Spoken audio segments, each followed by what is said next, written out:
오늘 새벽에도 하나님께서 여러분들을 복 주시고 지켜주시고 은혜와 평강 가운데 이끌어 주시기를 간절히 원합니다. 오늘 데살로니가전서 이제 시작하는데요, 1장을 여러분들과 말씀을 나누고자 합니다. 이 데살로니가전서는 이제 바울이 12권이 혹은 13권 정도의 이 신약 성경을 쓴 것으로 그렇게 추정을 하는데요. 바울 서신 중에서 가장 먼저 기록된 그런 서신일 것이다 라고 추정을 하고 있습니다. 1장부터 3장까지는 데살로니가 교회 성도들의 그 믿음에 대한, 신실함에 대한 칭찬과 격려의 내용들이 많이 수록되어 있습니다. 그리고 4장부터 5장까지는 그 신실한 믿음에서 더 앞으로 나아가서 더 확고한 소망의 닻을 내리고 예수님을 또 기다리고 하나님 나라를 기다리라는 그런 믿음의 성장에 대한 도전을 또 주고 있는 말씀입니다. 이 데살로니가라는 지역은 이 마게도냐 지역, 마게도냐 지역에 지금 이제 그리스 약간 윗지방 그쪽이죠. 위치해 있는데요. 군사와 상업의 요충지였다고 합니다. 헬라 제국의 알렉산더 대왕의 또 이복 누이와 카산더 장군이라는 사람의 아내가 되는 사람이 바로 이 데살로니카라는 이름을 가진 여인이었습니다. 그 여인의 이름을 따서 이 도시를 만들었다고 합니다. 약 20만 명이 살았다고 해요. 헬라인과 유대인들이 섞여서 20만 명 정도가, 꽤 많은 인구가 살았다고 합니다. 근데 그 중에서 이제 유대인들도 다수 산 흔적이 또 많이 있는데, 이제 역사를 쭉 진행되면서 이제 2차 세계대전 때 보면 이 데살로니가 지역에 유대인들이 한 6만 명 가량이 학살되었다고 합니다. 6만 명. 그러니까 예로부터 이제 흩어진 디아스포라 유대인들이 데살로니가에서 오래전부터 정착하고 있었고, 그것이 근대사까지 이어지면서 6만 명이라는 인구를 보면 꽤 많은 숫자죠. 그래서 그 많은 유대인들이 살았던 정황들이 있습니다. 그래서 유대인의 회당이 그곳에 있었습니다. 성경도 우리 사도행전 17장을 한번 보시겠습니까? 17장 1절에서 3절 같이 읽습니다. 시작. 그들이 암볼리아와 아볼로니아로 다녀가 데살로니가에 이르니 거기 유대인의 회당이 있는지라. 바울이 자기의 관례대로 그들에게로 들어가서 새 안식일에 성경을 가지고 강론하며 뜻을 풀어 그리스도가 해를 받고 죽은 자 가운데서 다시 살아나야 할 것을 증언하고 이르되 내가 너희에게 전하는 이 예수가 곧 그리스도라 하니. 아멘. 이렇게 데살로니가 이 전후서의 배경은 이 사도행전 17장을 보면 우리가 잘 이해할 수 있을 것입니다. 이렇게 이제 바울 선교단이 데살로니가 지역에 가서 곧장 간 곳이 바로 유대인의 회당이에요. 다른 곳도 마찬가지예요. 근데 예수님도 그러했어요. 예수님도 첫 번째는 어느 고을을 가시든지 유대인의 회당에 들어가서 말씀을 증거하셨던 것이죠. 바울도 자기의 관례대로, 그러니까 항상 습관적으로 그러했듯이 안식일에는 이 회당에 들어가서 예배를 드렸단 말이죠. 그래서 이 세 안식일, 세 번의 안식일 동안에 설교할 기회를 갖게 됩니다. 그래서 성경을 가지고, 이때 성경은 구약 성경이죠. 그 구약 성경을 가지고 이제 세 번의 설교를 했는데 얼마나 또 성령께서 뜨겁게 역사하셨던지 그 말씀을 듣고 깨어지고 또 예수님을 구주로 믿고 이런 역사들이 많이 일어났죠. 그래서 헬라의 귀부인들도 많이 믿게 되고 그 데살로니가에 거주하고 있던 유대인들도 많이 믿게 되는 역사가 일어나게 됩니다. 이렇게 부흥의 역사가 있으면 또 악한 영의 역사가 또 있죠. 어둠의 역사가 있습니다. 그래서 이 헬라인에게는 이 핍박이 어떻게 오느냐면 주로 이제 그 사회로부터 소외되는 현상이 나타나게 되고 또 자기 가족으로부터 또 핍박을 받게 되는 그런 형태로 이들에게 해가 끼쳐졌죠.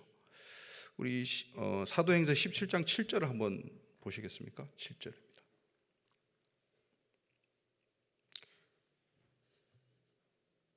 사도행전 17장 7절 읽어드리겠습니다. 야손이 그들을 맞아들였도다. 이 사람들이 다 가이사의 명을 거역하여 말하되 다른 임금 곧 예수라 하는 이가 있다 하더이다 하니. 이 17장에서 야손이라는 사람이 등장하죠. 이 야손의 사람의 집에 사람들이 모였던 것으로 보여집니다. 유대인의 회당에서 복음 증거를 하고 3번씩 설교를 하고 그 유대인 회당 자체가 데살로니가 교회로 변한 것이 아니고 그 유대인 회당은 그대로 있고 유대인 회당에서 그 바울의 메시지를 들었던 사람들이 변한 사람들이 그리고 관심을 가진 사람들이 이제 335 가정교회로 모였던 것이에요. 셀 그룹으로 모이고 교구 그룹으로 모이고 이렇게 모여서 데살로니가 교회가 탄생한 것으로 보여집니다. 이렇게 이게 17장의 두 군데의 말씀을 읽었는데요. 첫 번째 읽었던 이 17장 3절에는 예수가 곧 그리스도라라는 게 핵심이었어요. 이 예수가 그리스도다. 이게 사도행전에 굉장히 많이 나온대요. 특별히 이제 유대인에게 있어서 유대인에게 복음을 전할 때 예수가 곧 메시아다 이런 말이에요. 그러니까 유대인들은 메시아를 오랫동안 수천 년 동안 기다려왔죠. 근데 그 메시아, 구약에서 말하는 그 많은 사건과 인물들로 계시된 그 바로 그 메시아가 바로 십자가에 돌아가시고 부활하시고 승천하신 바로 그분 예수 그리스도시다. 이렇게 증거하는 것이 이제 핵심이죠. 그런데 이제 이방인에게 있어서는 이 사도행전 17장 7절 말씀처럼 가이사의 명을 거역하여 말하되 다른 임금 곧 예수라 하는 이가 있다 하더이다 이렇게 되는 거예요. 이 두 가지가 좀 다른 거예요. 그러니까 헬라인들에게는 이렇게 가이사 이 황제의 칭호죠. 이 황제가 신이 아니고 황제가 주인이 아니고 바로 예수가 참 임금이고 주 중에 주라는 것이에요. 왕 중에 왕이라는 것입니다. 할렐루야. 이렇게 이방인들에게 전했던 것이에요.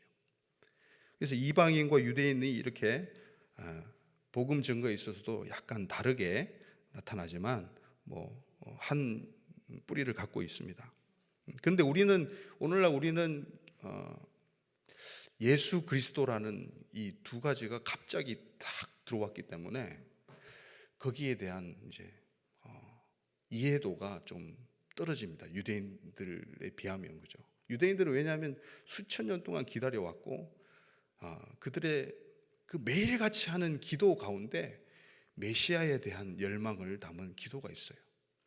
그 엄청난 기도문이 있는데 그것들이 자신의 유익을 구하거나 어떤 이제 사사로운 기도 제목이 아니라 그들이 하는 공동체적인 기도가 그 메시아에 대한 열망을 담은 기도라는 거예요.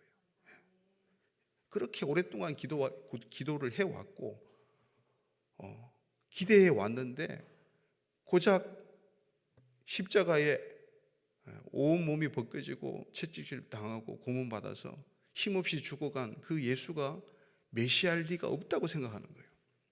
근데 분명히 성경에는 이사야도 그렇고 고난받는 메시아, 고난받는 종에 대해서 기록하고 있는데도 사람들이 눈이 가려져가지고 종교주의에 빠져가지고 형식주의에 빠져가지고 율법주의에 빠져가지고 그 예수님을 바로 보지 못했던 것이에요.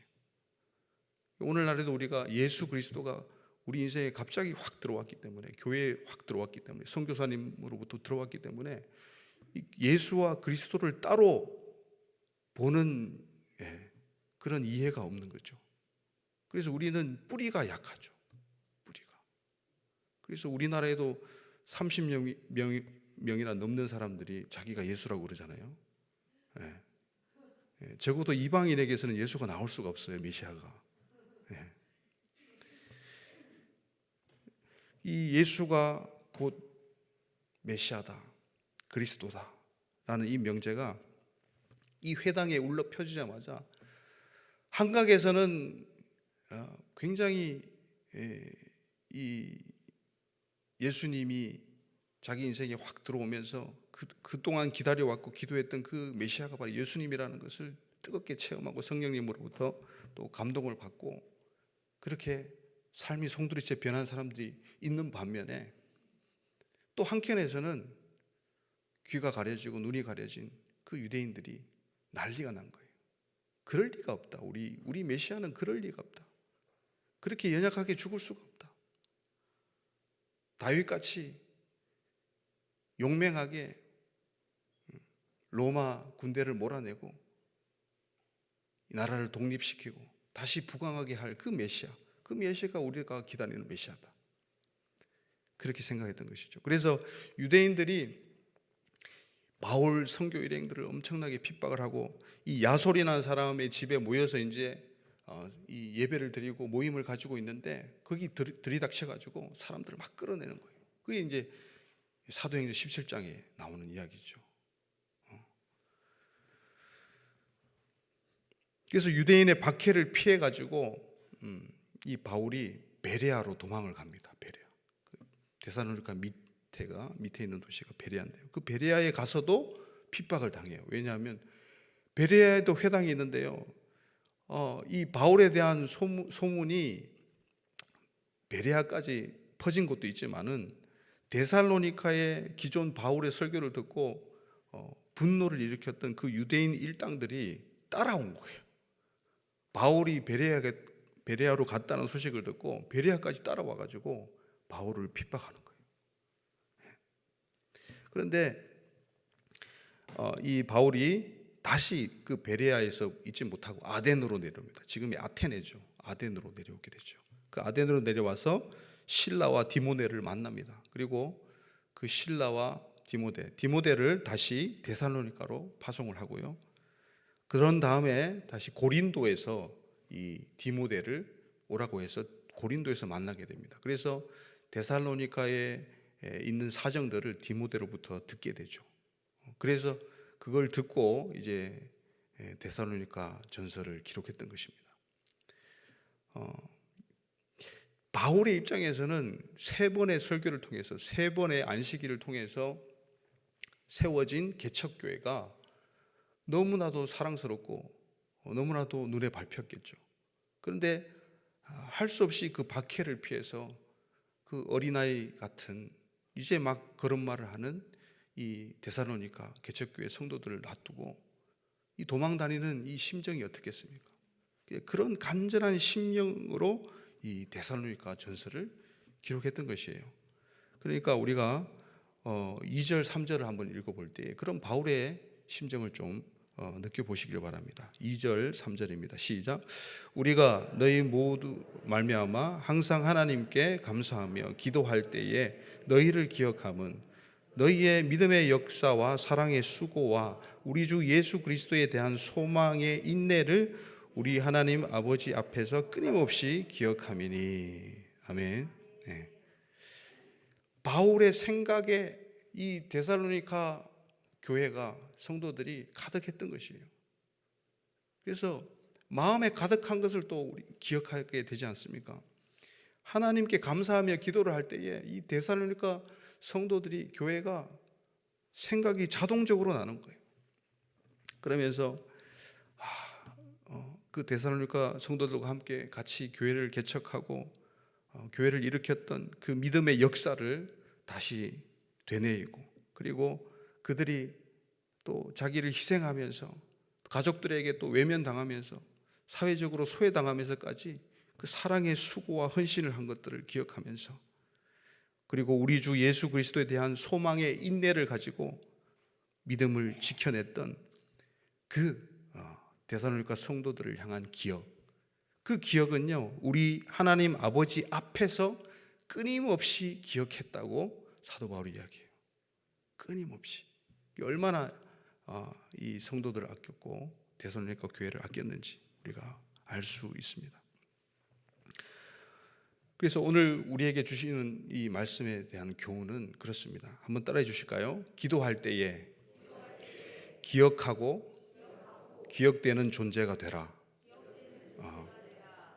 누군가가 기도할 때 자기가 생각나면 얼마나 좋아요. 그럼 중보를 해주겠죠. 그리고 내가 또 기도할 때 누군가가 떠오르는 거. 이런 존재가 있을 때 우리가 정말 교회의 이 교우 관계가 반드시 서가고 하나님 앞에서 기억할 때, 할렐루야, 하나님 앞에서 중보 기도를 하면서 서로 기억할 때 얼마나 아름다운 모습입니까? 그래서 믿음의 역사, 이 3절에 보면 믿음의 역사가 있습니다. 그리고 사랑의 수고가 있습니다. 그리고 예수 그리스도에 대한 소망의 인내가 있습니다. 믿음과 사랑과 이 소망이 같이 있는 거죠, 한 절에. 이 믿음은요, 우리가 요한복음 그리고 요한일서, 요한계시록, 이 사도 요한이 쓴 이 세 신약 성경을 보더라도 우리가 알 수 있는데요. 사도 요한은 이 세 권의 책에 요한복음은 이제 믿음에 대한, 주로 믿음에 대한 부분을 다뤘고요. 그 다음에 요한 1, 2, 3서는 현재의 성도들의 사랑에 대한 부분들, 그리고 요한계시록은 소망에 관한, 앞으로의 미래에 대한 소망에 관한 부분들을 다뤘다고 해요. 그래서 이 성경에도 이렇게 다른 사도 바울 말고도 사도 요한도 그렇게 과거와 현재와 미래에 해당되는 믿음과 사랑과 소망에 대해서 기록했고, 사도 바울도 지금 그렇게 고린도 전서에도 나오죠. 그리고 데살로니가 교회 성도들에게도 이렇게 증거하고 있는 것이에요. 근데 이것들이 결국은 하나님 앞에서 기억되는 것들은 바로 성도들의 믿음이라는 거예요. 그리고 성도들이 자신을 헌신해서, 자신을 비워서 사랑으로 실천했던 그 수고들이 하나님 앞에 계수되는 거예요. 할렐루야. 그리고 그리스도에 대한 그 소망을 가지고, 그 소망을 가진 사람들은 인내하게 되죠. 그 소망에 대한 인내가 하나님 앞에서 카운팅 되는 것입니다. 믿음과 사랑과 소망이 오늘 여러분들에게도, 저와 여러분들에게도, 우리 교회에도 하나님 앞에서 기억되는 새벽이 되기를 간절히 소망합니다. 네. 그래서 4절에 보면요, 하나님의 사랑으로 택하심을 받은 데살로니가 교회 성도들, 여러분, 하나님께서 택하셨으니까 하나님 눈에도 데살로니가 성도들을 하나님이 생각하시고 기억하시는 것입니다. 기억할 수밖에 없어요. 왜냐하면 사랑하기 때문에, 택했기 때문에 기억할 수밖에 없다는 것이죠. 5절에 보면 말로만 전해주신 것이 아니라, 그죠? 이 성경에 다 기록되지는 않았지만 세 번의 안식일에 전했던 세 번의 설교 가운데서, 설교 와중에서도 성경은 여러 기사들이 설교 와중에서도 기적이 일어나는, 말씀을 들으면서도 기적이 일어나는 그런 역사들이 많았기 때문에 말로만 전한 것이 아니라는 것이죠. 그래서 능력과 성령과 큰 확신으로 전해졌다는 거예요. 그래서 그것이 성령의 기쁨으로 이 데살로니가 성도들을 사로잡았던 것이에요. 그 성령의 기쁨으로 그들을 사로잡으니까 그들이 가족에게서도 외면당하고, 또 그 데살로니가 지역 공동체에서도 소외당해도 그거보다 더 큰 가치가 바로 예수 그리스도께 있다는 것을 믿음으로 견지하고 살았던 것입니다. 두 번째는 한번 따라해 주실까요? 하나님을 향한 믿음의 소문. 자, 그것이 8절에 있습니다. 8절 한번 읽어보시겠습니까? 시작. 주의 말씀이 너희에게로부터 마게도냐와 아가야에만 들릴 뿐 아니라 하나님을 향하는 너희 믿음의 소문이 각처에 퍼졌으므로 우리는 아무 말도 할 것이 없노라. 예. 이 사도의 선교팀이 따로 이 데살로니가 교회에 대해서 소문을 좋게 할 필요가 없을 정도로 이미 이 마게도냐와 아가야 지역에 두루두루 이 데살로니가 교회에 대한, 성도들에 대한 하나님의 그 믿음에 대한 그 소문이 퍼졌다는 거예요. 자동적으로 퍼져나갔다는 거예요. 당시에는 그 헬라의 문화 가운데서 이 여러 가지 다신, 여러 가지 신들이 있었죠. 그 여러 가지 신들에 대해서 관습적으로 섬겼기 때문에, 또 사회 제도적으로 그걸 섬기게 했기 때문에 그것을 섬기지 않는다는 것은 완전히 그냥 왕따가 되는 거예요. 그것들을 다 대가 지불하고 지금 데살로니가 성도들은 예수 그리스도를 믿고 있는 것이죠. 그리스와 로마 신들을 숭배하는 그 사회 제도와 삶의 관습, 모든 영역에 그것들이 침투해 있었기 때문에 더 힘들었던 것이죠. 그래서 바울이 너희가 어떻게 하나님을 믿었는지 그걸 갖다 강조하는 거예요. 그래서 9절 한번 읽어보시겠습니까? 시작. 그들이 우리에 대하여 스스로 말하기를 우리가 어떻게 너희 가운데 들어왔는지와 너희가 어떻게 우상을 버리고 하나님께로 돌아와서 살아계시고 참되신 하나님을 섬기는지와, 그렇게 기록하고 있어요.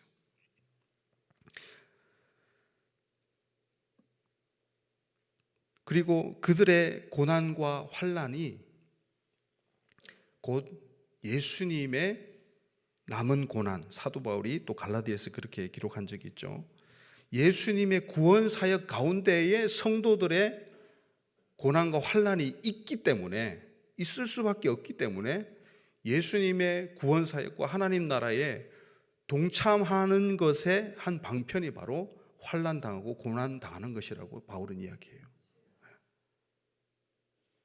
그래서 우리 장요나 선교사님 왔다 가시죠, 그죠? 금요일에 큰 은혜가 있었는데요. 저는 그분의 신발을 잡았어요. 신발을 챙겨드리고 부축도 해드리고 그랬는데 그분도 그런 말씀하시더라고요. 고난이 믿음의 비밀이다. 고난이 정말 비밀이 있다. 자기가 겪은 고난들이 영광으로 승화되는 것들을 본인 삶 스스로가 체험을 하신 분이죠. 정말 사도 바울 같은 분이 살아서 진짜 우리 앞에서 간증을 하시는데 삼청전도 다녀오시고, 이렇게 하나님을 향한 믿음의 소문이 그런 선교사님들, 간증자들 통해서 퍼집니다. 또 한 분 선교사님이 계시죠. 저기 필리핀의 슈바이처라고 하는 박누가 선교사님, 2018년에 돌아가셨는데, 소천하셨는데 58세의 나이로. 그분도 30여 년 동안 필리핀에 의료품이 없고 약품이 없고 제대로 진료가 안 돼가지고 어이없이 사람들이 막 죽어가는 그런 모습들을 보고 너무나 안타까워서 28, 29의 그 청년 의사가 필리핀으로 가서 선교를 하는 거예요. 말도 못해요. 뭐 여러 가지 콜레라, 장티푸스, 각종 이 질병들이 다 걸리는 거예요. 다. 나중에는 위암까지 걸려가지고 위암 말기 판정받아가지고, 하나님 왜 나에게 이런 고통을 주십니까? 이런 고난을 주십니까? 그렇게 새벽마다 기도했대요. 그런데 하나님께서 말씀하시는 거예요. 야, 너가 의사로서 실력이 좋냐? 그저 그렇습니다. 너가 후원자가 많고 의료 장비가 빵빵하고 그래서 사람들을 제때제때 잘 고칠 수가 있냐? 아닙니다. 그럼 너는 청진기 하나 들고 그 밀린 구석구석을 찾아다니면서 진료를 하는데, 네가 병에 걸려봐야, 네가 각종 질병에 다 걸려봐야 사람들을 잘 파악할 거 아니냐, 그래서 고칠 거 아니냐, 그런 음성을 들었대요. 그래서 위암 판정을 받고도 기적적으로 이분은 살아납니다. 그래서 14년이나 더 열심히 사역하시다가 다시 위암이 재발되어가지고 돌아가셨어요. 위암 전이가 돼가지고. 그런 박누가 선교사님 같은 분, 이 장요나 선교사님 같은 분들 뿐만 아니라 알려지진 않았지만 이 자리도 있을 줄 믿습니다. 하나님께서 하나님을 향한 믿음의 소문이 저와 여러분들을 통해서 열방 가운데 퍼지기를, 이웃 가운데 퍼지기를 간절히 소망합니다. 마지막은 우리 10절 같이 읽겠습니다. 시작. 또 죽은 자들 가운데서 다시 살리신 그의 아들이 하늘로부터 강림하실 것을 너희가 어떻게 기다리는지를 말하니 이는 장래의 노하심에서 우리를 건지시는 예수시니라. 아멘. 이 데살로니가 전서는 각 장마다 1장부터 5장까지 각 장마다 그리스도의 강림이 등장해요. 놀랍게도 다른 서신과 달리 그리스도의 강림이 매번 나타나요. 얼마나 데살로니가 성도들과 이 바울이 예수님의 재림을 사모했는지요. 여러분 예수님의 재림을 사모하십니까? 진짜요? 살아 계실 때 예수님 오기를 원하세요? 오시기 전에 엄청난 핍박이 있는데요.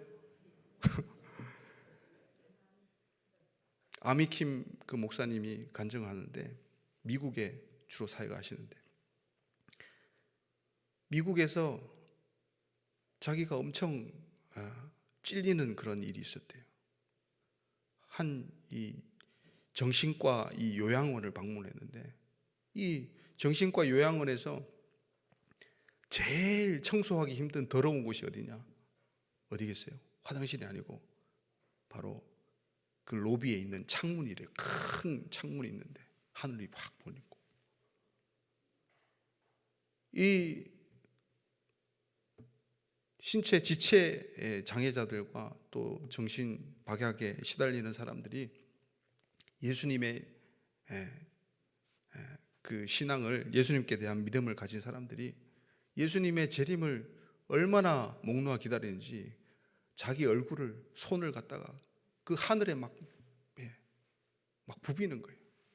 그래서 이 오물이 이제 체액과 오물이 이제 이 창문에 너무 많이 껴가지고 창문을 청소하기가 힘들다는 그런 소리 듣고 자기는 예수님의 재림을 그만큼 사모하고 있느냐 이렇게 자신을 돌아보았다고 합니다. 우리가 왜 예수님의 재림을 기다려야 될까요? 장래의 노하심에서 우리를 건지시는 분이 바로 예수님이기 때문입니다. 장래의 그 심판과 그 징벌에서 주님께서는 주님의 성도들을 구원하실 줄 믿습니다. 또 우리가 이 재림을 어떻게 기다리고 그냥 마냥 그렇게 하늘만 보고 있느냐, 그게 아니죠. 성경은 기록합니다. 요한계시록 19장에 이제 재림하시는 부분이 나오는데요. 자, 재림하시기 전에 이것을 강조합니다. 7절 8절입니다. 19장 7절 8절 시작. 우리가 즐거워하고 크게 기뻐하며 그에게 영광을 돌리세. 어린 양의 혼인 기약이 이르렀고 그의 아내가 자신을 준비하였으므로 그에게 빛나고 깨끗한 세마포 옷을 입도록 허락하였으니 이 세마포 옷은 성도들의 옳은 행실이로다 하더라. 아멘. 세마포 옷을 준비시키십니다. 재림 전에, 그죠? 주님께서 강림하시기 전에 세마포 성도들의 그 옷을 준비시키는데 그 흰 옷을 준비시키는데 그 옷이 뭐냐? 성도들의 옳은 행실이라는 거예요. 성도들의 옳은 행실로 그 삶으로 우리는 주님의 재림을 준비해야 될 줄 믿습니다. 그런데 이 흰 옷 입고 세마포 옷 입은 이 옷에 대해서 요한계시록 7장에 그렇게 증거하고 있어요. 요한계시록 7장 한번 다시 보시겠습니까? 요한계시록 7장 14절 말씀입니다. 시작. 내가 말하기를 내 주여 당신이 아시나이다 하니 그가 나에게 이르되 이는 큰 환난에서 나오는 자들인데 어린 양의 피에 그 옷을 씻어 희게 하였느니라. 아멘. 이 흰옷 세마포 옷을 입은 그 흰옷은 어떻게 된 옷이냐? 어린 양의 피에 씻어서 희게 되었다는 거예요. 할렐루야. 그래서 우리의 옳은 행실로 행위 구원이 아니라는 거예요. 이 말은. 그러니까 예수님의 피에 빤 그 옷을 입고 예수의 옷을 입고 성도들의 본분의 그 행실을 말씀을 따라서 사는 것, 할렐루야. 그것이 주의 재림을, 주의 강림을 기다리는 자의 참 모습인 줄 믿습니다.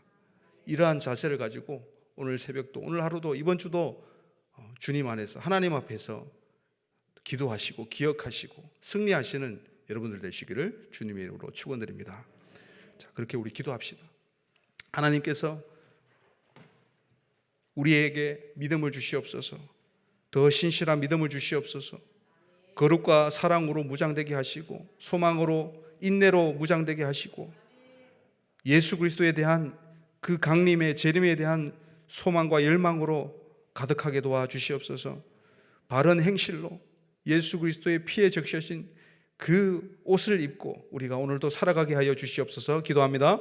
하나님 아버지 감사합니다. 오늘도 우리에게 아버지 세마포 옷을 준비해 주시기를 원합니다. 우리가 그 흰 옷을 입기를 원합니다. 주여 데살로니가 성도들처럼 사랑의 수고와 믿음의 역사와 또 소망의 인내를 가지고 오늘도 그리스도 예수 앞에서 우리가 기도하며 기억해내는 그런 자들 되게 하여 주시옵소서. 주님, 우리 공동체 가운데 교회 가운데 하나님의 사랑과 거룩이 가득 넘치는 그런 공동체 되기를 원합니다. 하나님, 다시 한번 우리에게 흰 옷을 허락하여 주시옵소서. 예수 그리스도의 피에 적셔진 그 성도들의 옳은 행실로 예수님의 재림을 준비하는 세대들 다 될 수 있도록 축복하여 주시옵소서. 기름 부어 주시옵소서. 역사하여 주시옵소서. 오늘 하루도 이번 한 주간도 그렇게 이끌어 주시옵소서.